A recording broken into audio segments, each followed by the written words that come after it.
Ótima pergunta, Thelma. Eu já tenho atuado desde que eu fui para o Canadá em 2002 e morei até 2010 por lá.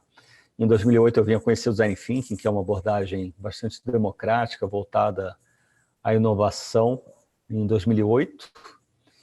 E tenho utilizado, né, de lá para cá o Design Thinking, mas eu percebi nos últimos anos que o Design Thinking ainda estava gerando ideias, como você até exemplificou naquele gráfico, ainda muito baseadas no passado, né? Mais ideias, vamos dizer, projetivas, né? Projeções do passado, do que ideias disruptivas, né? E eu comecei exatamente a estudar, né, mais inovação disruptiva e com o próprio, né, o próprio estudo que eu comecei a desenvolver, depois atuar com a internet das coisas, também acabou apontando para o foresight, né, de não ficar apenas com uma visão única baseada em tecnologia, né, mas de poder, né, ter uma visão mais ampla e sistêmica de possíveis impactos futuros, né? Da mesma forma que você colocou naquele gráfico, nós temos uma série de futuros que são possíveis, né? Então, temos um futuro provável, que é exatamente aquela visão mais conservadora, né? De que provavelmente as coisas vão acontecer dessa forma. Então, levando em conta hoje grandes empresas de tecnologia que estão no mercado, a Amazon, Google, Facebook, então provavelmente eles estarão, pelo menos na próxima década, com uma grande presença, né, no mercado em termos de negócios. Temos um espectro mais amplo, que é o futuro possível, né, que leva em conta tanto esses cenários mais óbvios quanto possibilidades até mesmo impensáveis.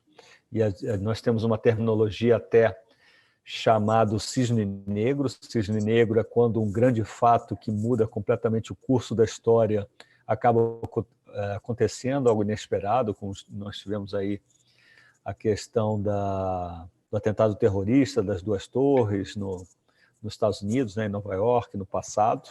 Isso mudou completamente, né, muita coisa, não só lá, mas globalmente falando. Mas o cenário futuro mais importante, desculpa, é, na verdade, o futuro desejável. Então, você também comentou a respeito dessa questão do protagonismo, né, do futuro que você deseja criar, seja para você pessoalmente, profissionalmente, para a sua organização, para a sociedade, né? E esse futuro ele é construído a cada dia, né? Seja depois desse webinar, né? A partir de amanhã, ou mesmo hoje à noite, de alguns insights, fatos que não estavam no radar de vocês e reflexões, né? Então, esse futuro ele é criado no presente.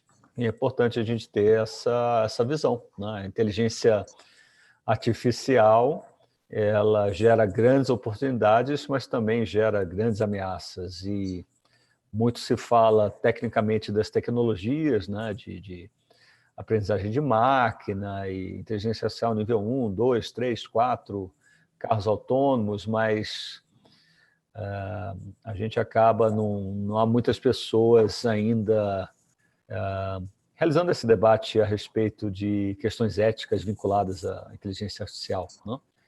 Então, é algo que a gente precisa, como seres humanos, cada vez mais debater e não apenas nos apaixonarmos, né, cegamente pelas tecnologias.